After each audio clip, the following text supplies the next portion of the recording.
ଜୟ ଜଗନ୍ନାଥ ସାଙ୍ଗମାନେ, ମୋର ଏଇ ଛୋଟ ଭିଡ଼ିଓଟିକି ଆପଣଙ୍କୁ ସ୍ୱାଗତ। ଆଉ ସନ୍ତୁଳା ରୁଟି ଆଜି ବ୍ରେକଫାଷ୍ଟ ପାଇଁ କରାହେଇଛି। ସନ୍ତୁଳା ରୁଟିଟା ଖାଇଲେ ସକାଳୁ ଫାଷ୍ଟ ସନ୍ତୁଳା ରୁଟି ଖାଇବାଟା ଦେହକୁ ଭଲ।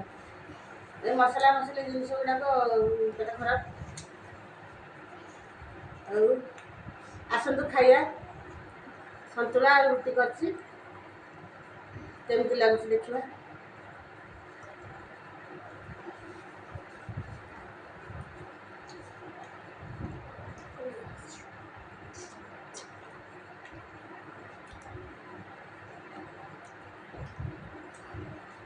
ଭଲ ଲାଗୁଛି। ଆପଣମାନେ ମଧ୍ୟ ସକାଳୁ ସନ୍ତୁଳା ରୁଟି ଖାଆନ୍ତୁ। ସନ୍ତୁଳା ରୁଟି ଖାଇସାରିଲା ପରେ ଯାହା ତେଲଯୁକ୍ତ ଜିନିଷ ମସଲା ଖାଇଲେ ବି କିଛି ଅସୁବିଧା ନାହିଁ।